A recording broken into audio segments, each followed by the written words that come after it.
जिंदगी का क्या ठिकाना, यूं ही इसे ना गंवाना। जिंदगी का क्या ठिकाना, यूं ही इसे ना गंवाना। घड़ी दो घड़ी, हाँ बोलो, घड़ी दो घड़ी धर्म आराधना करना। घड़ी दो घड़ी धर्म आराधना करना। जिंदगी का क्या ठिकाना, यूं ही इसे ना गंवाना। जिंदगी का क्या ठिकाना, यूं ही इसे ना गंवाना। घड़ी दो घड़ी धर्म आराधना करना। समय धारा बहती जाए, कोई नहीं रोक पाए। समय धारा बहती जाए, कोई नहीं रोक पाए। ये तो निरंतर बहती जाएगी। समय धारा बहती जाए, नहीं कोई रोक पाए। ये तो निरंतर बहती जाएगी। ज्ञानी तो लाभ उठावे, मूर्ख बैठा रह जावे। ज्ञानी तो लाभ उठावे, मूर्ख बैठा रह जाए। घड़ी दो घड़ी धर्म आराधना करना। जिंदगी का क्या ठिकाना, यूं ही इसे ना गंवाना। जिंदगी का क्या ठिकाना, यूं ही इसे ना गंवाना। घड़ी दो घड़ी धर्म आराधना करना। पुण्य का उदय जब आए, तब कहीं नर भव पाए। ऐसा सुनहरा अवसर चूक ना जाना। तप से कर्मों को खपाना, क्रूर कषायों को भगाना। तप से कर्मों को खपाना, क्रूर कषायों को भगाना। घड़ी दो घड़ी धर्म आराधना करना। जिंदगी का क्या ठिकाना, यूं ही इसे ना गंवाना।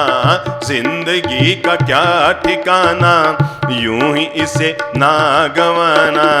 घड़ी दो घड़ी धर्म आराधना करना। कर ले प्रभुवर की भक्ति, इसमें महान शक्ति। कर ले प्रभुवर की भक्ति, इसमें महान शक्ति। होगा आसान मुक्ति मार्ग का पाना। ज्ञानी जन कहते जाए, सबको ये याद दिलावे। घड़ी दो घड़ी धर्म आराधना करना। जिंदगी का क्या ठिकाना, यूं ही इसे ना गंवाना। घड़ी दो घड़ी धर्म आराधना करना। धर्म आराधना का ये मंगलमय अवसर लिए हुए नवपद ओली की ये दिव्य आराधना चल रही है। आज नवपद ओली का 8वां दिन है। ये 8वां दिन हमें अष्ट सिद्धि प्रदान करता है और नवपद ओली के 9 दिन हमें नवनिधि प्रदान करते हैं। आज हम 8वें दिन, जिस चीज की हर इंसान के जीवन में बेहद जरूरी होती है और जिसके बिना सारा जीवन व्यर्थ चला जाता है, आज हम उस सबसे महत्वपूर्ण पद, इस मनोभावना के साथ आज हम उस पद की आराधना करेंगे, उस पद का मंत्र जाप करेंगे, उस पद का आज हम पूजन करेंगे कि हे ईश्वर, भव भव में मुझे महामंत्र नमकार और जिन शासन का अनुयायी होने का सौभाग्य मिले, और अगर मुझे मिल सकता है तो हर भव भव में जब तक मोक्ष में न जाऊं, ईश्वर मुझे चारित्र जीवन जरूर मिले। और आज हम संयम जीवन की उपासना करने के साथ, चारित्रिक जीवन की उपासना करने के साथ, आज हम मंगलमय भावना के साथ ये भाव भा रहे हैं। आज हम सब लोग बोलेंगे ओम ह्रीं नमो चारितस्य, ओम ह्रीं नमो चारितस्य, ओम ह्रीं नमो चारितस्य। जब व्यक्ति अपने जीवन में चारित्र को स्वीकार करता है, तभी उस व्यक्ति का चरित्र महापुरुषों के चरित्र में आया करता है। मेरे भाई याद करो, कोई 80 लाख की कार से एक बहुत बड़ा अमीर आदमी बाहर निकल कर आया है, बड़ा अप टू डेट है, पैंट सूट टाई सब पहनी हुई है, हाथ में 5 लाख की घड़ी है और 20 लाख का ब्रेसलेट है, महंगी कार से निकल कर आया है। और आपको यह भी पता है कि वो ना करते 10,000 करोड़ की संपत्ति का मालिक है। पर मैं आपसे इतना सा पूछूंगा, क्या उसको देखकर आपके मन में कभी ऐसे भाव होते हैं कि हम भी उसको बोले मथेण वंदामी, या कभी इच्छामी खमास बनो, या खुद तो बोलने के भाव होते हैं? नहीं ना। जीवन में हमेशा याद रखना, संपन्नता, सत्ता और सौंदर्य ये हमेशा सम्मान पा सकते हैं, पर मनुष्य की श्रद्धा तो हमेशा चरित्र और संयम को ही जाया करती है। भगवान श्री महावीर और ऐसे सारे महापुरुष धरती पर इसलिए नहीं पूजे जा रहे हैं कि उनका चेहरा बहुत सुंदर था, वो इसलिए पूजे जा रहे हैं क्योंकि उनका क्या सुंदर था? चरित्र बहुत सुंदर था। मेरे भाई, जब बच्चा 6 महीने का होता है ना, मैं आपको यह बताना चाहता हूं, आदमी केवल चेहरे के बलबूते नहीं, आदमी जब भी दुनिया में चलता है अपने महान चरित्र के बलबूते चलता है। जब बच्चा 6 महीने का होता है और वो यूं यूं हाथ पांव चलाता है तो उसकी दादी कहती है इसके गाल मुझ पर गए हैं, उसकी बुआ कहती है इसके नाक मुझ पर गए हैं, उसकी चाची कहती है कि होठ मुझ पर गए हैं, उसके चाचा कहते हैं इसकी ठुड्डी मुझ पर गई है, उसकी दादी कहती है, दादा कहते हैं आंखें मुझ पर गई है, पापा कहते हैं ललाट मुझ पर गया है, और मम्मी कहती है पूरा चेहरा मुझ पर गया है। कहते हैं ना, सब हंस खिल के कहते हैं मुझ पर गया है, मुझ पर गया है, मुझ पर गया है। लेकिन कल्पना करो, वही सुंदर लड़का जब बड़ा होता है, 25 साल का होता है, गलत रास्ते पे चला जाता है, गलत काम करना शुरू कर देता है, लोगों के उपालंब घर पे आने शुरू होते हैं, समाज में अपकीर्ति होनी शुरू होती है, तब सारे लोग मिलकर पूछते हैं अरे ये किस पर गया है? इसका मतलब यह हुआ कि बच्चा 6 महीने का होगा ना तो चेहरे के बलबूते सुंदर लगेगा। पर हर इंसान याद रखे, दुनिया में इंसान चेहरे के बलबूते 2 घंटा अच्छा लगता है, पैसे के बलबूते 2 दिन अच्छा लगता है, पर इसके बाद अगर आदमी दुनिया में यश और अमरता पाता है तो चरित्र के बलबूते पाता है, चेहरे के बलबूते नहीं पाता, संपन्नता के मनी पैसे के बलबूते नहीं पाता। भगवान श्री महावीर आज धरती पर पूजे जा रहे हैं तो इसलिए नहीं कि वो कोई राजकुल में पैदा हुए थे, पता नहीं कितने राजा आए और चले गए इतिहास में, पता ही नहीं है। इसलिए भी नहीं कि वो के बहुत सुंदर थे, पता नहीं कितने सुंदर लोग धरती पर आए और चले गए। आप मुझे बताएंगे वो क्यों पूजे जा रहे हैं? चेहरे के बलबूते, अमीरी के बलबूते, किसके बलबूते? आज जो पद है ना, नमो चारितस, आदमी जब भी सम्मान पाता है, आदमी जब भी दुनिया में पूजा जाता है, आदमी जब भी महापुरुषों की श्रेणी में आता है, आदमी जब भी अरियंत और तीर्थंकरों की श्रेणी में आता है, आदमी जब भी सिद्ध पुरुषों की श्रेणी में आता है, उस हर श्रेणी में प्रवेश करने का एकमात्र प्रथम और अंतिम अगर कोई मार्ग है तो वो है चरित्र जीवन को स्वीकार करना। आज हम जिस खास पद की पूजा कर रहे हैं, जिसके बिना पूरा जीवन सूना हो जाता है, मेरे भाई, अगर ज्ञान भी व्यक्ति के पास है, केवल ज्ञान इंसान का क्या काम का, अगर वो ज्ञान व्यक्ति का चरित्र में उतर कर ना आए, क्रिया में उतर कर ना आए। सबको तो कहता है आदमी समता रखो, लेकिन छोटी सी बात हो गई तो मन में विषमता आ जाती। सबको कहता है आदमी शांत रहो, लेकिन छोटी सी घटना होती है तो अशांति आदमी के भीतर आ जाती है। सबको कहता है कि प्रेम से हिलमिल जुल कर रहो, पर छोटी सी बात उसकी न मानी जाए तो ईगो के कारण बात को टकरा देता है। इसका मतलब आदमी कहता कुछ है और करता कुछ है, सोचता कुछ है, बोलता कुछ है, करता कुछ है, बताता कुछ है, होता कुछ है, और हकीकत कुछ और ही होती है। और ये जो इंसान की दोहरी जिंदगी होती है ना, बाहर कुछ और अंदर कुछ, ये जो गियर चेंज करने की हमारी आदत होती है कि पल भर में हम गुस्से में आ गए, पल भर में हम मुस्कुरा गए, पल भर में हम प्रेम करने लग गए, पल भर में हम वैर विरोध करने लग गए। हमारे सामने वो व्यक्ति आया जो हमारी प्रशंसा करता है, हमारे सामने वो व्यक्ति आया जो हमें पसंद करता है, हमारे सामने वो व्यक्ति आया जो 4 लोगों के बीच हमारे लिए अच्छे शब्द बोलता है। उसको देखते ही हमारे चेहरे पर क्या आएगी? मुस्कान आएगी। देखते ही पधरसा। और हमारे सामने वो व्यक्ति आया जिसके लिए हमें पता है कि वो हमारे लिए अपकीर्ति करता है। अब जरा बताओ, गियर चेंज होगा कि नहीं? मेरे भाई, इंसान अपने मन के रंग, विचारों के रंग, चेहरे के रंग इतना पल भर में बदल लेता है कि पता ही नहीं लगता। एक पल पहले किसी को देखकर वो मुस्कुरा रहा था और दूसरे पल में उसको देखते ही अरे भाई, गियर भी चेंज करने में थोड़ा समय लगाओ। भगवान कहते हैं इंसान अगर ठीक कर सकता है तो अपने जीवन में एक चीज को जरूर ठीक करें, और वो है अपने चरित्र को ठीक करें। आदमी दर्शन को हृदय में धारण करें, ज्ञान को विनय पूर्वक प्राप्त करें और चरित्र की जीवन में पालना करें, तब व्यक्ति के जीवन में मोक्ष मार्ग उपलब्ध होता है। जब व्यक्ति अपने जीवन में चरित्र की पालना करता है, ये वो महान चरित्र है जिसे अब तक तीर्थंकरों ने स्वीकार किया। ये वो महान चरित्र है जिसको अनंत अनंत सिद्धात्माओं ने स्वीकार करके इसका विशुद्ध रूप से पालन करके और लोगों ने अपने लिए मुक्ति लाभ, मोक्ष लाभ, आत्म लाभ प्राप्त किया है। ये वो महान चरित्र जीवन है जहां पर व्यक्ति कहते हैं, अरे जिनके शरीर में बिस्तर में लगा हुआ सरसों का दाना भी चुभता था, पर जब वो संयम के मार्ग पर आ गए तो उसके बाद उन्होंने कोई परवाह नहीं की। जे कम में सूरा से धम में सूरा, पहले जो कर्म में सूरवीर थे, जब वो संयम के मार्ग पर आ गए तो धर्म में सूरवीर हो गए। हां मेरे भाई, भगवान श्री महावीर तब उनकी शक्ति दुनिया में ज्यादा महान थी, उनकी ताकत थी कि वो अंगूठे के स्पर्श से मेरु पर्वत को चला सकते थे। उनकी ताकत थी कि अगर कोई देव उनकी परीक्षा लेने आए तो एक मुष्टि के प्रहार से उसको जमीन में दबा सकते थे। उनकी ताकत थी कि सांप भी अगर उनकी परीक्षा लेने आए तो वो घबराते नहीं थे और सांप को हवा में उछाल देते थे। जिसके भीतर इतनी शक्ति तीर्थंकर की, अब मैं आपको बताऊं, जो व्यक्ति अपनी राजकुमार अवस्था में दुनिया का, ब्रह्मांड का सबसे महान शक्तिशाली व्यक्ति रहे, लेकिन जब संयम जीवन में आ गए तब उन्होंने शक्ति का उपयोग नहीं किया, तब उन्होंने सहन शक्ति का उपयोग किया।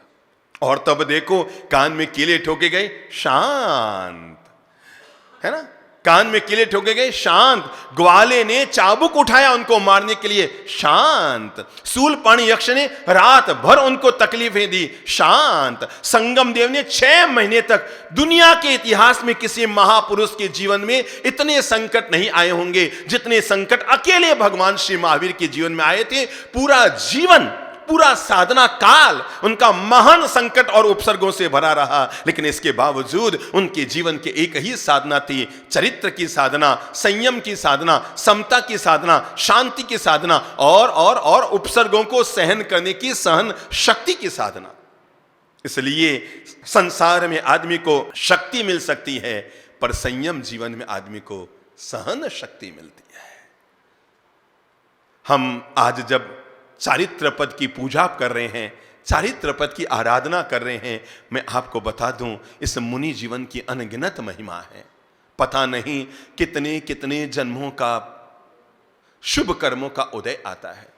मुझे कोई पूछे मेरे जीवन का सबसे सुनहरा पुण्य का दिन कौन सा था, सबसे सुनहरा, मैं तो बालक था।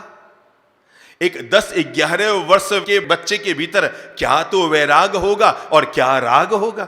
एक 11 वर्ष के बालक के भीतर क्या संसार की समझ होगी। पर मैं प्रणाम करना चाहूंगा ब्रह्मांड की उन सारी दिव्य शक्तियों को, अपनी ओर से प्रणाम करना चाहूंगा कि उन्होंने ऐसी दिव्य संरचना की हमारे जीवन में। मुझे कोई पूछे कि मेरे जीवन का सबसे बड़ा पुण्यमय दिवस कौन सा था, तो मैं कहूंगा जिस दिन इस जीव ने, इस आत्मा ने ये संयम का जीवन स्वीकार किया। अरे हम कितना ही सोच रहे कि ये पंचम काल आ गया। हो सकता है भगवान श्री महावीर के युग में जो मुनि जीवन की पालना की जाती थी, हो सकता है आज वो पालना अक्षरशः हम सभी लोग न कर पा रहे होंगे। और ये मत समझना कि मुनिजन नहीं कर पा रहे हैं। अरे मेरे भाई, 80 साल पहले जैसे श्रावक होते थे, अब आओ 80 साल पहले, 50 साल पहले जैसे श्रावक होते थे, एक बार हम आत्मचिंतन करें कि क्या हम उस श्रेणी में हैं। हो सकता है, संभव है। तब जो मुनि जीवन का पालन किया जाता था, तब जो मुनि जीवन की मर्यादाएं होती थी, तब जो जंगलों में रहकर साधना की जाती थी, अब पर स्व कल्याणकारी जीवन हो गया। तो हो सकता है उस महान जीवन की वैसी अक्षरशः पालना न की जाती हो, लेकिन फिर भी मैं कहूंगा आज भी संपूर्ण विश्व भर में जैन मुनिजन जितना त्याग में जीवन जीते हैं, शायद दुनिया में कल्पना भी नहीं की जा सकती। क्या आप सोच सकते हैं आज भी देश भर के समस्त परंपरा के, चाहे वो दिगंबर हो, श्वेतांबर हो, तेरापंथी हो, थानकवासी हो, मंदिर मार्गी हो, चाहे जो हो, समस्त परंपरा के साधु साध्वी आज भी पदयात्रा करते हैं, बाल का लुंचन करते हैं, पंच महाव्रतों का पालन करते हैं, एकासन तपस्याएं, आराधना करते हैं, 24 घंटा अपने जीवन को संयम में जीते हैं, पंचव्रतों का पालन करते हैं, पूर्णतः पूर्णतया शील और अपरिग्रह व्रत का पालन करते हैं, अहिंसा और सत्य और अचौर्य व्रत का पालन करते हैं, क्या मामूली बात है? पंचम काल में जो इंसान, बोलो आगे, साधु बने वो महान है। इस युग में जहां पर हर इंसान का मन केवल मोह माया और संसार की अभिप्सा में डूबा रहता है, मेरे भाई, दीक्षा के लिए अंतर्मन में जगने वाली मुमुक्षा ये जीवन की सबसे बड़ी उपलब्धि है। वही शिक्षा इंसान की सार्थक होती है। इसलिए आपको मालूम है, आज हम कहते हैं हमने अपने बच्चे को पढ़ने के लिए भेजा है, लेकिन आपने रामायण पढ़ी होगी बचपन में किताबों में, महाभारत पढ़ी होगी, उस समय की कहानियां पढ़ी होगी, तो आपको मालूम है बच्चों को गुरुकुल में किस लिए भेजा जाता था? बोलो बोलो बोलो, कौन बोलेगा?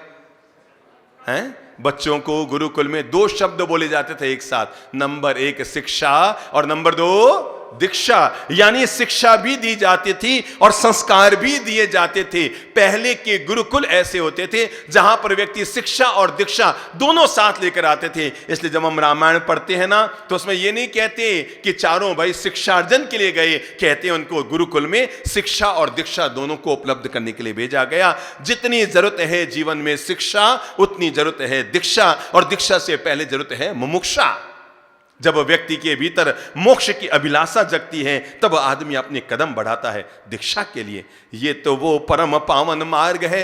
अब तक पता नहीं कितने कितने राजाओं ने इसको स्वीकार किया, अब तक पता नहीं कितने कितने अमीर लोगों ने स्वीकार किया, अब तक पता नहीं कितने कितने महान आत्माओं ने स्वीकार किया। अरे अनगिनत इतिहास भरा हुआ है इस संयम जीवन की दिव्य आराधना से, अनगिनत इतिहास भरा हुआ है जब लोगों ने अपना सब कुछ राजपाट त्याग करके मुक्ति के लिए अपने कदम बढ़ा दिए। क्या आप सोच सकते हैं, एक आदमी 2 रुपया भी छोड़ता है ना तो मन कचोड़ता है, 2 दिन के लिए बाहर जाता है तो घर की याद आती है, 4 दिन कहीं बाहर चला जाए तो दिमाग में घूमता रहता है। उपदान तब करना हो ना 50 दिन के लिए तो 50 बार सोचता है घर से 50 दिन दूर कैसे रहूंगा, घर से 50 दिन दूर कैसे रहूंगा। एक दिन पौषध करना हो तो सोचता है मैं अगर एक दिन उपास्य में रहा तो घर कैसे चलेगा। आदमी जो नाहक घंटे 2 घंटे 4 घंटे, 1 दिन 2 दिन, महीना 2 महीना भी अपने घर परिवार से मुक्त नहीं हो पाता, अपने धन दौलत जमीन जायदाद की मोहाशक्ति से बाहर नहीं निकल पाता है।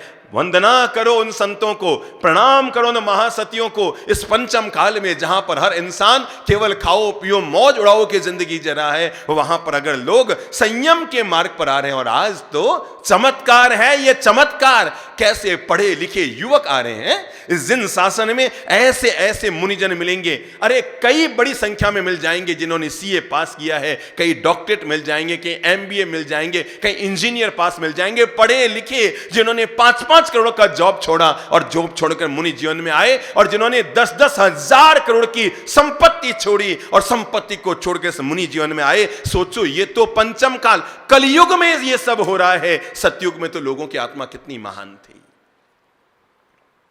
जहां पर हम छोटी सी हमारी जिंदगी की व्यवस्था है 2-5 करोड़ की, उसमें भी आदमी जीवन भर बसता रहता है। कोई कहता है ज्ञानी जन निकल जाओ, हो बाप जी, सोचो बाप जी, हो बाप जी। हर आदमी कहता है मजाक में, बाप जी इन्हें मरा सा बनाओ, बाप जी इन्हें मरा सा बनाओ। हर एक आके कहता है बाप जी, हैं 4 लोग खड़े हैं, बाप जी इन्हें बाप जी बनाओ, बाप जी और धर्मात्मा इन्हें बाप जी बनाओ। अब कभी भी किसी संत के सामने ये मत कहना मजाक में कि बाप जी इन्हें महाराज बनाओ। अरे जब भी कहना हो कहना बाप जी मने महाराज बनाओ।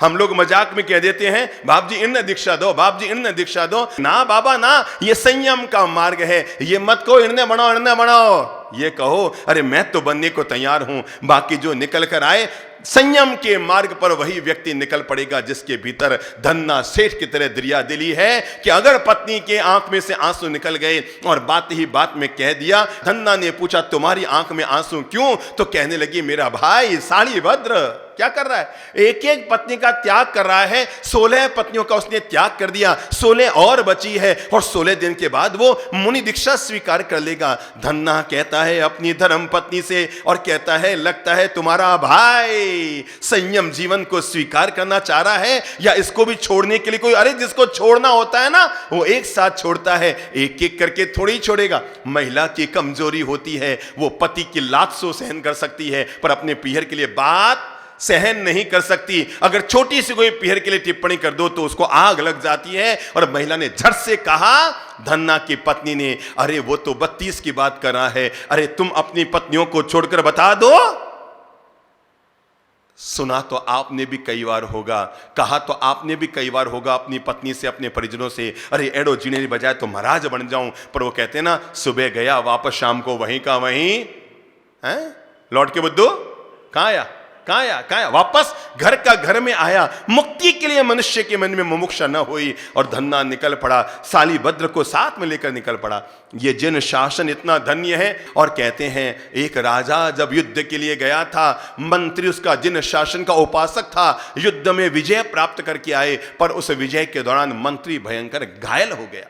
अपने घायल मंत्री को साथ में लेकर राजा रवाना हुआ अपने नगर की ओर वापस। बीच भयंकर जंगल में मंत्री की तबीयत और ज्यादा बिगड़ने लगी। राजा ने वहीं पर डेरा डाल दिया, जंगल में ही सैन्य दल को भेज दिया, अपने खास सैनिक और पूरे विभाग को अपने पास रखा कि मंत्री की तबीयत ठीक हो जाए फिर हम आगे चलते हैं। लेकिन मंत्री की तबीयत धीरे धीरे और बिगड़ने लग गई। इतना ज्यादा टसक रहे हैं वो मंत्री जी, वयोवृद्ध हो चुके हैं, उनका शरीर अब जवाब दे रहा है लेकिन प्राण नहीं निकल रहे हैं। पूरा शरीर घावों से भर गया है युद्ध के दौरान, पूरा शरीर युद्ध के दौरान घावों से भर गया है। मंत्री का शरीर जवाब दे रहा है। राजा पूछता है, हे मंत्रीश्वर, आप मेरे पिता के बराबर हैं, आप ही बोले, आखिर आपके मन की इच्छा क्या है, मैं आपकी वो इच्छा पूरी कर सकूं, क्योंकि मैंने आपके कारण ही इस युद्ध में विजय प्राप्त की है, आपके कारण ही मैंने अनगिनत जीवन में सफलताएं प्राप्त की है। तब मंत्री कहता है, हे राजन, मेरी एक अंतिम इच्छा है,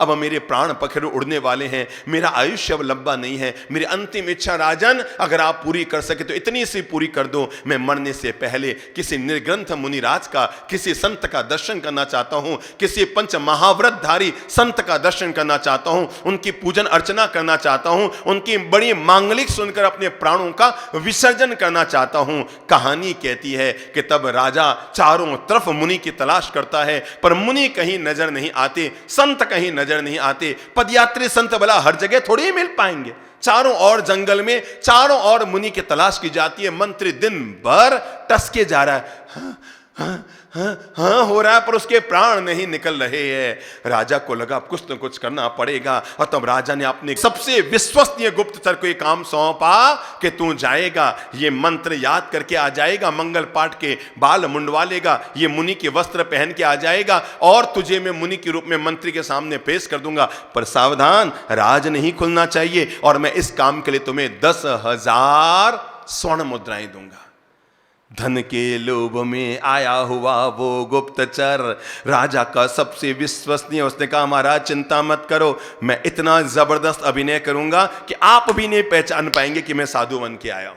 वो गया, 7-8 दिन के बाद अचानक वहां पर एक मुनिराज प्रकट हो गए, संत प्रकट हो गए, और सैनिक दूर से कहने लगे, महाराज राजा की जय हो, महाराज पधारे हैं, कोई संत पधारे हैं, लगता है मंत्री की इच्छा पूरी करने का समय आ गया है। संत कौन था वो? वास्तव में अभिनय करने वाला वो संत, संत का बाना पहनकर आ गया, बाल उतार कर आ गया, और संत का वेश पहनकर आ गया, और वहां पर आकर राजा ने भी ये सोचकर कहीं राज न खुल जाए, इसलिए राजा ने भी घुटने टिका कर शीश नमाकर उस अभिनयधारी अपने गुप्तचर संत को प्रणाम किया, उसकी चरणों की धूल अपने माथे पे लगाई ताकि किसी को वहम न हो जाए। अंदर सम्मान लेकर गए और मंत्री से कहा, मंत्रीश्वर मुनिराज पधारे हैं। मंत्री ने मुनि के दर्शन किए, उनकी चरण वंदना की, उनके चरणों का प्रक्षालन किया, मंगल पाठ सुना, और कहते हैं मंगल पाठ सुनने के बाद उसने दोनों घुटने टिकाकर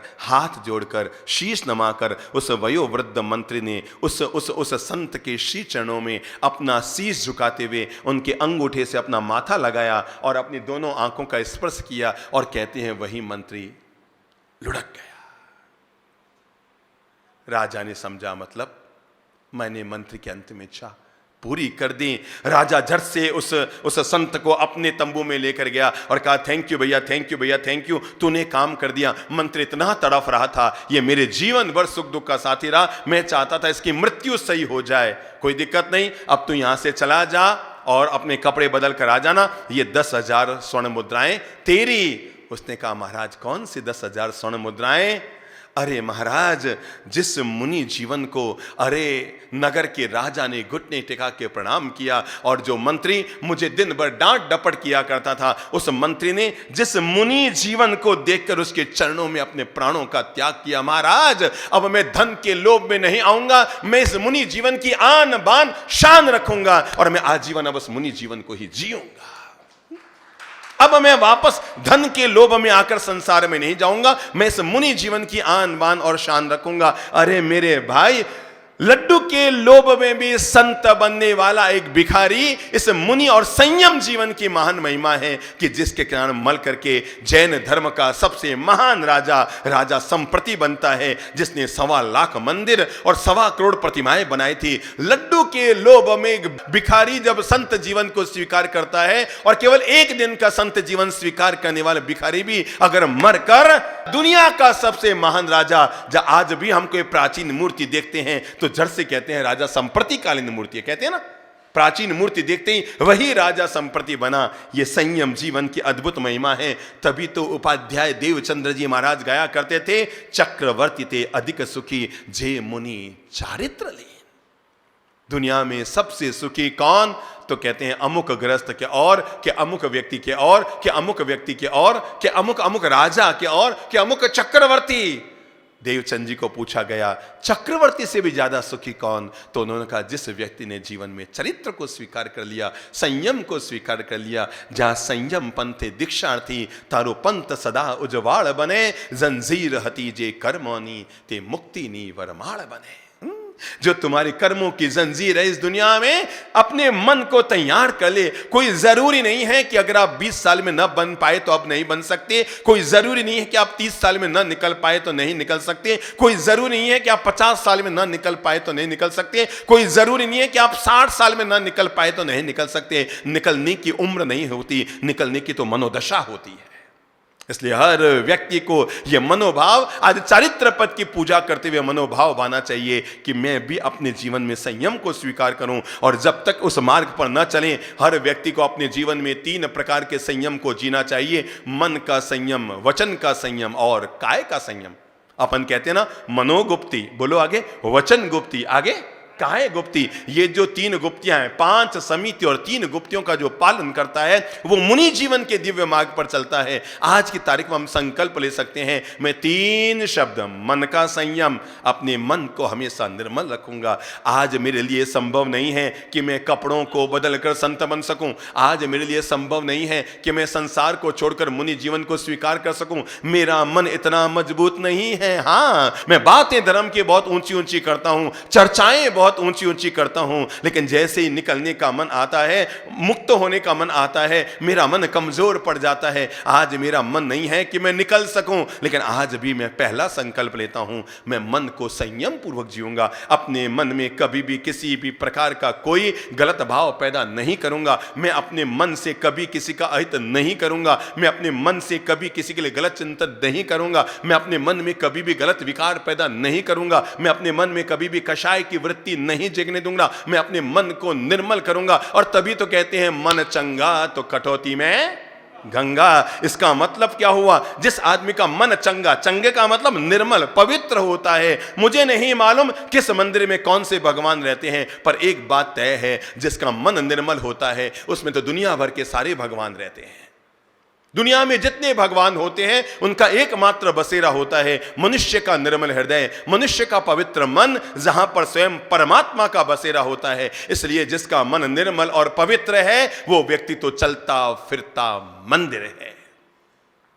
आज हम पहला संकल्प करें, नमो चरितस्य का जाप करते हुए हम ये संकल्प कर सकते हैं कि मैं अपने जीवन में अपने मन का संयम रखूंगा, अपने मन को नियंत्रण में रखूंगा, अपनी मन की वृत्तियों में अशुभ चिंतन नहीं होने दूंगा, छोटी मोटी बातों में आवेश और क्रोध से अपने मन की तरंगों को प्रभावित नहीं करूंगा। छोटी मोटी बातों में गलतियां किससे नहीं होती, गलतियों से जुदा तू भी नहीं और गलतियों से जुदा मैं भी नहीं, दोनों इंसान हैं, खुदा तू भी नहीं और मैं भी नहीं। मेरे भाई, रात को सोने से पहले जो व्यक्ति किसी एक की गलती माफ कर देता है, सुबह उठने से पहले भगवान उसकी 100 गलतियां माफ कर दिया करता है। मन का संयम। मन को निर्मल करो, मन को पवित्र करो मेरे भाई, अपने मन को पवित्र कर लो, क्योंकि हमारे हाथों से गलत काम कम होते हैं, हमारी जबान से भी कम होते होंगे, पर हमारे मन से बहुत सारे दोष हो जाते हैं। मन से हम बहुत सारे उपक्रम कर लेते हैं। मन से हम कई बार किसी व्यक्ति, वस्तु, सौंदर्य को देखकर अपने मन को खराब कर लेते हैं। मन से हम कई बार किसी तत्व को पाने के लिए गलत कदम उठाने के सोच लेते हैं। मन से कई बार हम किसी की हिंसा और अहित का सोच लेते हैं। मन से कई बार हम किसी का बुरा हो ये कल्पना कर लेते हैं। भगवान कहते हैं नको, ये बहुत बड़ा दोष है। मन से किए गए कार्य कर्म बंधन का कारण बनते हैं। तो भगवान कहते हैं पहला संयम लो, मन संयम, और दूसरा कौन सा है? वचन संयम, अपनी वाणी से। ये बहुत महत्वपूर्ण चरण है जिन शासन में, क्योंकि यहां पर पहली बात कही गई हर इंसान को अपनी वाणी पे संयम। मनोगुप्ती, और दूसरी कौन सी गुप्ती है? वचन गुप्ती। अपने वचनों को हमेशा सही रखो। वाणी जब भी बोलो ऐसी शांत, शीतल, इष्ट मिष्ट वाणी बोलो जिससे दूसरों के दिलों में आपके लिए जगह बने। कभी भी कर्म का बंधन करने वाली वाणी मत बोलो मेरे भाई। कभी भी किसी के मजाक मत उड़ाओ। आज तुम सांसद हो, आज तुम विधायक हो, आज तुम पार्षद हो, आज तुम मंत्री हो, आज तुम और किसी बड़े पद पर हो, पर यह सब शाश्वत तो रहने वाला नहीं है। दुनिया में हर पद एक दिन भूतपूर्व कहलाया करता है, तो सबको पीछे लौट कर आना है। इसलिए अपने किसी भी पद का अहंकार करने की बजाय अपने मन को खराब करना, अपनी वाणी से गलत शब्दों का इस्तेमाल करना, मेरे भाई जो तोल कर बोलता है उसको बोलने के बाद बार बार सॉरी नहीं कहना पड़ता। और जो आदमी मन चाहा बोलता है फिर उस पर टिप्पणी होती है, फिर वो अपना सफाया देता है अगले दिन अखबार में, छाम दुकड़म सॉरी, गलती से बोल दिया। अरे मेरे भाई सोच कर बोलो, तोल कर बोलो, मनोगुप्ती से बोलो, मन के संयम से बोलो, वचन के संयम से बोलो। जब भी बोलो हमारी भाषा वचन की भाषा शुद्ध प्रास्तिक होनी चाहिए। इसलिए एकमात्र वाणी के लिए 5 समिति और 3 गुप्ती में वाणी के लिए 2 बात कही गई। पंच समिति में है भाषा समिति और गुप्ती में है वचन गुप्ती। जो व्यक्ति इस बात का विवेक रखता है वो कर्म बंधन से मुक्त होता है। और अंतिम बात जो श्री प्रभु हमें कहते हैं नमो चारितस्य के दौरान, और वो है हर कोई व्यक्ति अपने मन में चिंतन करे, मैं शरीर को बहुत निर्मल रखूंगा। मन का संयम, वचन का संयम, शरीर का संयम, खान पान का संयम रखूंगा। संसार में जी रहा हूं पर जीने का भी संयम रखूंगा। महान लोग होते हैं जो गृहस्थ में रहते हुए, भगवान श्री महावीर ने कहा था कुछ गृहस्थ ऐसे होते हैं जो संत से भी महान जीवन जी लेते हैं, और वे ही लोग होते हैं जो अपने मन पर संयम रखते हैं, अपने वचन पर संयम रखते हैं और अपने शरीर पर भी संयम रखने में सक्षम होते हैं। तो आज हम जब मुनि जीवन की आराधना कर रहे हैं, चारित्र पद की पूजा कर रहे हैं, इस पवित्र भावना के साथ हम पूजा करें कि हे प्रभु, भले ही मैं और 2-5 साल बाद लूंगा, आज मैं अपने मन को तैयार नहीं कर पा रहा हूं, थोड़े मुझे उत्तरदायित्व तो और नजर आते हैं, पर मैं जरूर मन को तैयार रखूंगा। अरे मेरे भाई, इस मुनि जीवन को देखकर मन में भावना भाव कि मैं भी अपने जीवन में इस मुनि जीवन को कभी न कभी, एक बार और बोल लो, कभी न कभी का मतलब, मेरे पास लोग आते हैं कहते हैं बाप जी ऐसा आशीर्वाद दो, इस जन्म में तो ना हुआ पर अगले जन्म में मुझे दीक्षा मिल जाए। अरे मैं सोचता हूं सारे काम इस जन्म में कर लिए, शादी की तब तो नहीं कहा कि इस जन्म में नहीं तो अगले जन्म में कर लूंगा, तब तो दौड़ भाग मचा रहे थे, उछल कूद मचा रहे थे, भागम भाग कर रहे थे। और लोग आके कहते हैं बस बाप जी अगले जन्म में संयम उदय आ जाए। ये कमजोर मन की बात कहने की बजाय सीधे तपाक से बोलो बाप जी मन को तैयार करूं, आज मेरा मन कमजोर है, मैं नहीं निकल सकता। अरे 60 में निकलूंगा, 65 में निकलूंगा, 70 में निकलूंगा, 75 में निकलूंगा। संयम को स्वीकार करने की कोई उम्र की सीमा नहीं होती। आदमी जब अपना मन तैयार कर ले, जब मुमुक्षु भाव पैदा हो जाए, तब आदमी निकल पड़े। तो बोलो ना सब लोग, ओम ह्रीं नमो चारितस्य, ओम ह्रीं नमो चारितस्य। एक बार और बोल लो, ओम ह्रीं नमो।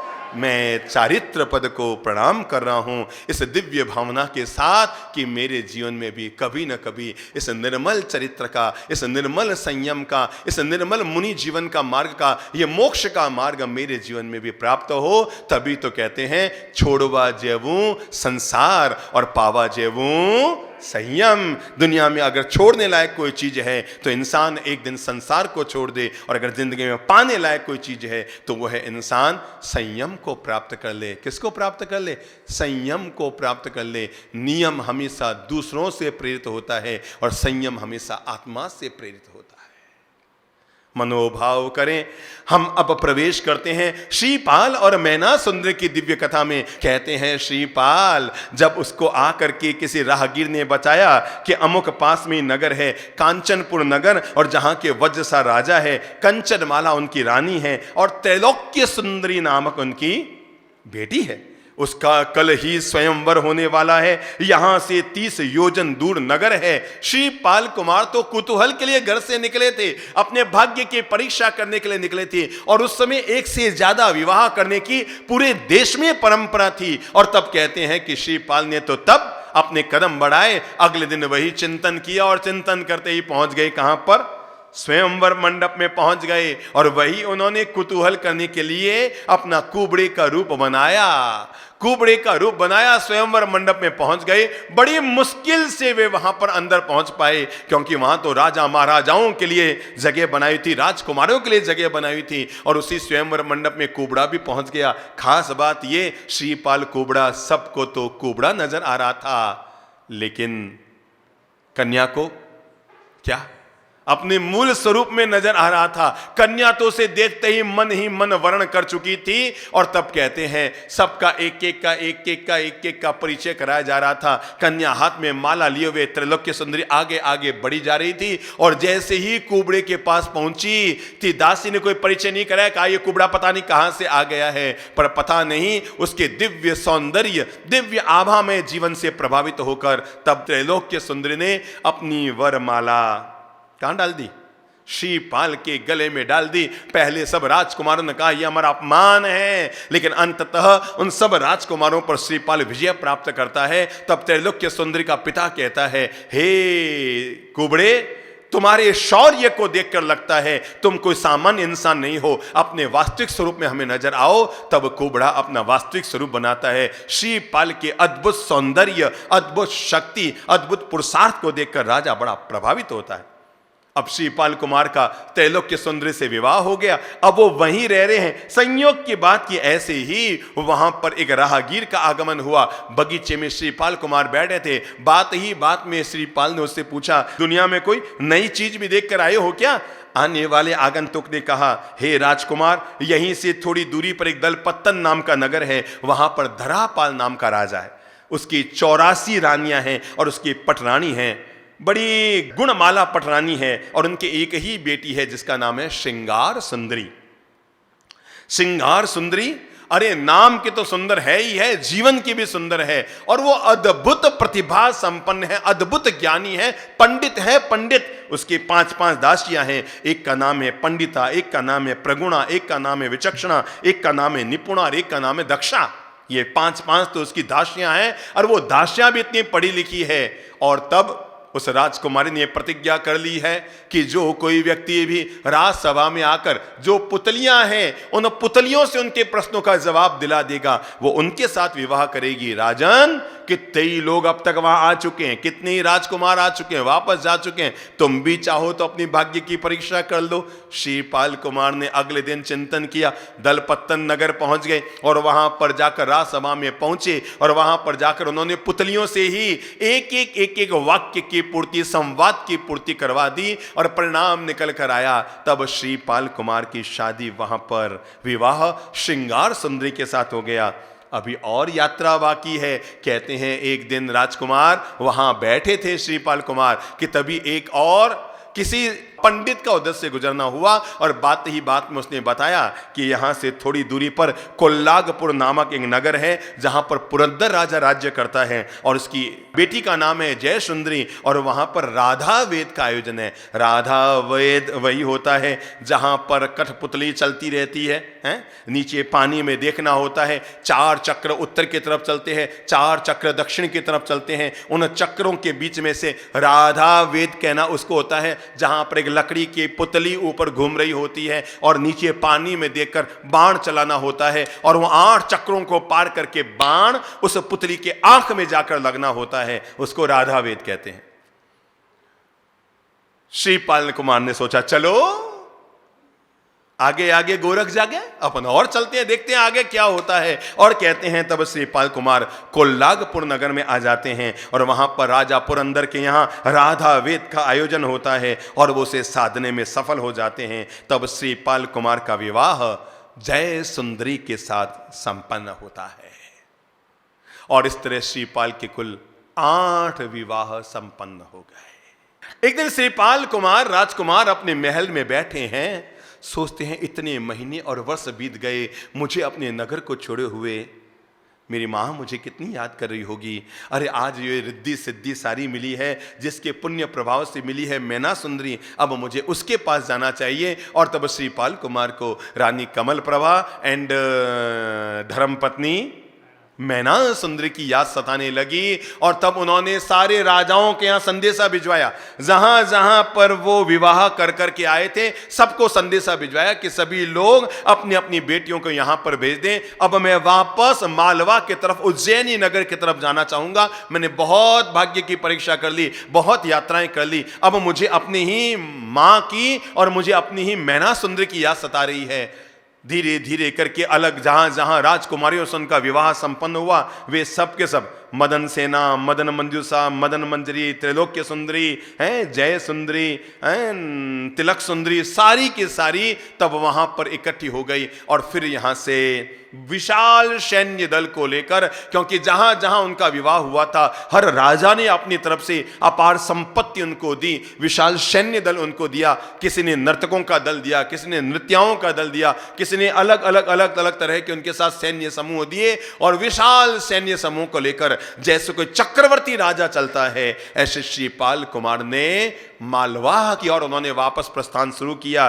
चलते चलते चलते चलते वे ठाणापुर नगर में पहुंचे। वहां के राजा वसुपाल से उनका फिर मिलन हुआ, क्योंकि रास्ते में था ठाणापुर और वहां से यात्रा करते हुए वे मालवा की तरफ चल रहे थे। वो जहां जहां जाते श्रीपाल कुमार, हर नगर के राजा उनकी सेवा में उपस्थित होते। सबको पता था महान रिद्धि संपन्न राजा आ रहा है, महान सैन्य बल वाला राजा आ रहा है। तो सब आहा करके श्रीपाल के चरणों में अपने अपने भाव समर्पित करते, जो जो जो कुछ लाया था समर्पित करते और कहते हमारे राजा आप हैं, हमारे राजा आप हैं, हमारे राजा आप हैं। इस तरह विशाल सैन्य बल को साथ लेकर श्रीपाल कुमार सोपारकपुर नगर पहुंचे।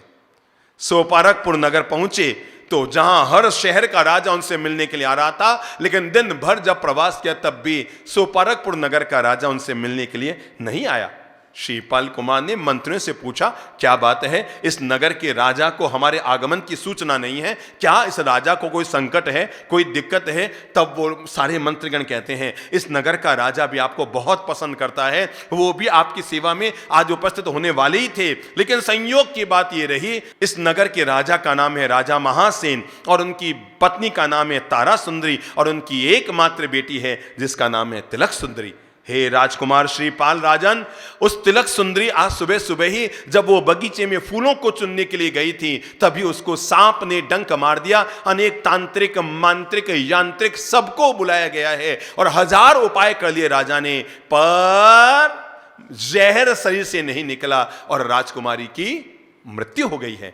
आज अभी उसका दाह संस्कार होने वाला है और राजा ने कहलाया है कि वो अपने बेटी का दाह संस्कार करने के बाद आपकी सेवा में उपलब्ध होने वाले हैं। जैसे ही ये बात सुनते हैं श्रीपाल की चौंक पड़ते हैं, सांप ने डंक मारा है, मर गई है, अरे जल्दी से संदेशा कहलाओ कि उसका दाह संस्कार ना हो जाए। और तेज गति से घोड़ा दौड़ाते हुए श्रीपाल सीधे शमशान स्थल पर पहुंचते हैं और दूर से चिल्लाते हैं रुको रुको रुको रुको रुको, क्योंकि वो देख चुके होते हैं चिता को आग लगाने के लिए घी और वो नारियल का गोटा तैयार हो चुका था और जलाने की जैसे ही वो दाह संस्कार देने के लिए मुखाग्नि आगे लेकर आई गई कि तभी वो जोर से चिल्लाए श्रीपाल कुमार ठहरो ठहरो ठहरो। राजा चौंका। जैसे वहां पर पहुंचे उन्होंने कहा ठहरो ठहरो मैं अभी कुछ करता हूं। वापस लकड़ियां हटाई गई, चिता पर से वापस उसको जमीन पे लिया गया। आपको पता है श्रीपाल कुमार के पास एक ताकत थी, जिससे वो किसी के भी शरीर में आए हुए जहर को निकाल सकते थे। और ये ताकत जब वो उज्जैनी से मालवा से रवाना हुए थे, तब एक सिद्ध पुरुष ने, जिनके उत्तर साधक बनकर उन्होंने उसकी साधना पूर्ण कराई, उसने रवाना होते समय 2 सिद्धियां दी थी श्रीपाल को। नंबर 1 शस्त्रघात निवारिणी, और नंबर 2 बोलो बोलो बोलो बोलो विषहरणी, कि जिसके प्रयोग से जहर हमेशा खत्म हो जाएगा। और झट से श्रीपाल ने अपनी भुजा में से ताबीज खोला और उसमें से वो चीज निकाली और पानी में भिगो कर और उस कन्या पर ओम ह्रीं श्रीं श्री नमो अरियंताणम सिद्धाणम आयर्याणम उवज्जायणम नमो लोये सव्वसावणम, और नवपद का जाप करते हुए, नवपद का ध्यान करते हुए, नवपद की आराधना करते हुए, नवपद का पाठ पढ़ते हुए उन्होंने उस पर क्या डाला है? पानी का छींटा डाला। और जैसे ही वो औषधि से मिला हुआ पानी का छींटा डाला गया, राजकुमारी को सचेतनता आई। 2 मिनट में वो बैठी हो गई, हिलने डुलने लग गई, बैठी हो गई। राजा अचंभे में आ गया, रानी तारा सुंदरी अचंभे में आ गई, महासेन राजा, नगरवासी अचानक क्या हो गया? अरे जिसको हम अभी दाह संस्कार, अंतिम संस्कार कर रहे थे, उसके तो जीवन का संस्कार हो गया। और तब कहते हैं राजा ने श्रीपाल कुमार को प्रणाम किया और अभिनंदन करते हुए कहा कि आपने मेरी बेटी को जीवन दान दिया है। ये तो आप 1 मिनट अगर विलंब से आते तो इसका दाह संस्कार हो चुका होता। आपने आकर इसके प्राण दिए, आपने आकर नया जीवन दिया, हम जीवन भर आपके आभारी हैं। और उस राजकुमार ने जैसे ही श्रीपाल को देखा, मन मोहित हो गया। पहले तो कहने लगी मैं यहां कैसे आ गई, मैं जंगल में कैसे आ गई, मैं यहां कैसे आ गई, मैं यहां कैसे हो गई। लेकिन सारी रचना को देखकर उसने सबने उसको बताया कि तुम्हें सांप ने काट खाया और जहर का प्रयोग हो गया, हम तो दाह संस्कार के लाए, इस राजकुमार ने तुम्हें जीवित किया। उस राजकन्या ने जैसे ही श्रीपाल को देखा, पता नहीं मन दे बैठी।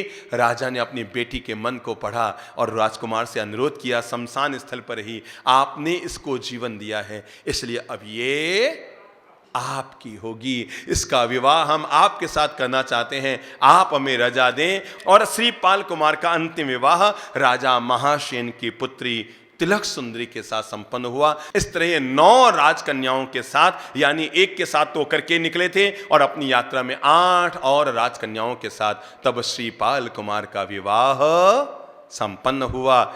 यात्रा करते करते विशाल सैन्य दल को लेकर तब श्रीपाल उज्जैनी, यानी यही इंदौर के पास मालवा की उस समय की राजधानी उज्जैनी पहुंच गए थे। और वहां पर उज्जैनी में श्रीपाल कुमार, जब उनका विशाल सैन्य दल उज्जैनी की तरफ पहुंच रहा था, 5-7 दिन पहले ही राजा प्रजापाल को खबर लग गई, अरे कोई आ रहा है, कोई शत्रु आ रहा है, कोई आक्रमण करने आ रहा है, कोई बहुत बड़ा विशाल सैन्य दल को लेकर आ रहा है। उज्जैनी के दरवाजे बंद कर दिए गए, चारों दरवाजे चारों ओर से बंद कर दिए गए। उनके विशाल सैन्य दल ने चारों ओर से उज्जैनी को घेर लिया।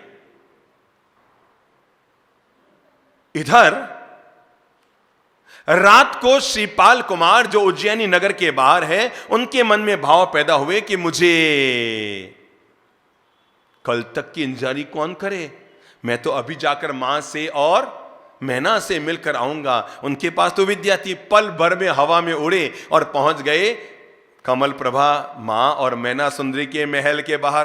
पर सोचा पहले बाहर रख के खड़ा होता हूं, अचानक सरप्राइज दूंगा ना, तो पहले बाहर खड़े होकर देखता हूं अंदर क्या हो रहा है। वो बाहर खड़े हो गए राजा श्रीपाल और अंदर देख रहे हैं रानी कमल प्रभा बहुत भारी मन से मैना सुंदरी के पास बैठी है और कह रही है, बेटा पता नहीं श्रीपाल को गई कितने महीने कितने साल हो गए, मुझे बेटा बहुत याद आ रही है। अरे मैं जीते जी उसका वापस मुंह देख पाऊंगी कि नहीं देख पाऊंगी, मेरा तो शरीर अजवाब दे रहा है। और ऊपर से देखो ना, नगर के बाहर कोई बड़ा राजा आया है, कहते हैं बहुत बड़ा विशाल सैन्य दल है और वो नगर पे आक्रमण कर देगा। अरे हम में से कौन बचेगा कौन नहीं बचेगा, और वापस श्रीपाल का दर्शन होगा कि नहीं होगा। मैना सुंदरी ने कहा, मां शुभ शुभ बोलो।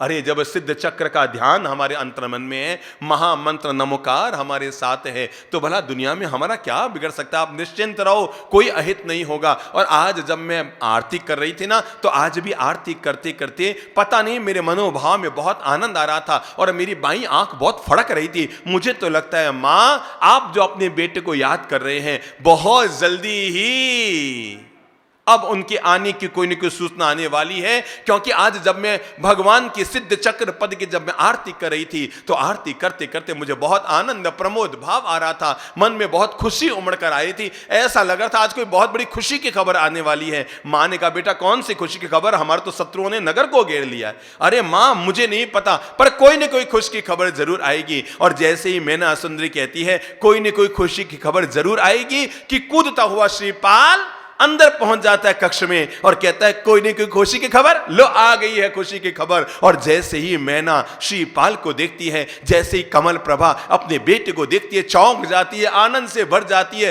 हर्षाती रेख से दोनों के आंखों से झरझर आंसू निकल जाते हैं। पहले जाकर महारानी कमल प्रभा को, अपनी मां को श्रीपाल कुमार प्रणाम करते हैं, घुटने टिका के, शीश नमा के, पंचांग प्रणाम। 3 लोगों को हमेशा पंचांग प्रणाम करना चाहिए। नंबर 1, मंदिर में जाओ तो भगवान को हमेशा पंचांग प्रणाम करो। नंबर 2, गुरु महाराज के पास जाओ तो उनको हमेशा पंचांग प्रणाम करो। और नंबर 3, अपने माता पिता को जब भी प्रणाम करो, खड़े खड़े नहीं, आधा हाफ कट नहीं, रिमोट से नहीं, मम्मी दो, पापा मुजरो, मतलब इतने 3 सेकंड भी नहीं लगाते, 2 सेकंड, रिमोट से नहीं, बहुत श्रद्धा पूर्वक घुटने टिका के, हाथ जोड़ के, शीश नमा के, कमर झुका के अपने माता पिता को प्रणाम करो, उनके आशीर्वाद लो। हमारी वो बात हमेशा याद रखना, दुनिया का नेटवर्क मोबाइल में 4G से चलता है, पर हमारा 4G तो बड़ा अद्भुत है। अरे ये 4G वाला नेटवर्क कब फेल हो जाएगा पता नहीं है, पर मैं जो आपको 4G का नेटवर्क दे रहा हूं वो भयंकर जंगल में वो नेटवर्क कभी फेल नहीं हो जाएगा। और जीवन में पहला 4G का पहला जी है प्रभु जी, दूसरा जी है गुरु जी, 4G का तीसरा जी है पिताजी, और 4G का चौथा जी है माता जी। जिसके पास ये 4G का नेटवर्क होता है, दुनिया में उसका बाल बांका भी नहीं हो सकता है। श्रीपाल कुमार ने घुटने टिकाकर अपनी मां को श्रद्धा पूर्वक प्रणाम किया। मां ने जैसे श्रीपाल को देखा, कहा बेटा अरे ये मैना तो पता नहीं क्या गजब है, जो बोलती है वही होता है, पता नहीं इसको क्या महामंत्र नमोकार सिद्ध हो गया है, इसके तो मुंह में जबान में सिद्धि आ गई। अरे अभी 2 मिनट पहले इसने कहा था कोई न कोई खुशखबरी आने वाली है और तू ये अचानक प्रकट हो गया। मां गले लगाकर भाव विह्वल हो जाती है। और उसके बाद श्रीपाल और मैना सुंदरी परस्पर मिलते हैं, एक दूसरे का अभिवादन करते हैं, खुशियां बांटते हैं। मां कहती है बेटा, सारे रास्ते भर की संक्षिप्त जानकारी लेकर कहती है बेटा पता नहीं इस नगर के बाहर कोई राजा आया है, शत्रु राजा पूरे नगर को घेर लिया है। अरे बेटा पूरा नगर चिंता मग्न हो गया है। तब श्रीपाल कहते हैं मां चिंता मत करो, वो शत्रु राजा नहीं, वो मित्र राजा है, और वो सैन्य दल और किसी का नहीं, आपके ही बेटे का, श्रीपाल कुमार मेरा है, आप चिंता मत करो, आप तो खुद चलो। तब कहते हैं एक कंधे पर मां को बैठाते हैं, एक कंधे पर अपनी धर्मपत्नी को बैठाते हैं, और वायु वेग से श्रीपाल कुमार कहां जाते हैं, वापस अपने मंडप में आ जाते हैं।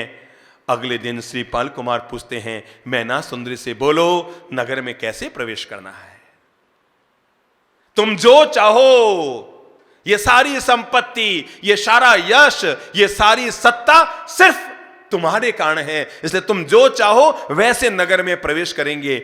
मैना कहती है मेरी एक इच्छा है, बस इस नगरवासियों के मन में जो भगवान के मार्ग के प्रति, आगमों के प्रति अश्रद्धा पैदा हो गई है, और जो मेरे पिता जीवन भर जिन शासन के प्रति अश्रद्धा पैदा करते रहे, और मैं चाहती हूं बस उनको यह प्रेरणा मिल जाए कि कर्म का सिद्धांत बिल्कुल सही है। तब राजा श्रीपाल नगर में अपने दूत को भेजते हैं, और दूत पहुंचता है राजसभा में और जाकर कहता है हमारे राजा ने कहलाया है, या तो युद्ध करने के लिए तैयारी करो, कल सुबह युद्ध शुरू होने वाला है, नगर के द्वार अब तोड़ दिए जाएंगे, और अगर युद्ध नहीं चाहते, समझौता करना है, तो राजा प्रजापाल को बोला जाए अपने कंधे पर कुल्हाड़ी रखकर और पैदल चलते हुए हमारी महाराज की सेवा में अगर आ जाएं तो युद्ध आपका टल सकता है और नगर बच सकता है। पहले तो प्रजापाल जैसे ही सुनता है गुस्से में उसकी भ्रुकुटी तन जाती है, ओ मुझे युद्ध के लिए ललकारा है, मैं लड़ूंगा। पर मंत्रीगण कहते हैं महाराज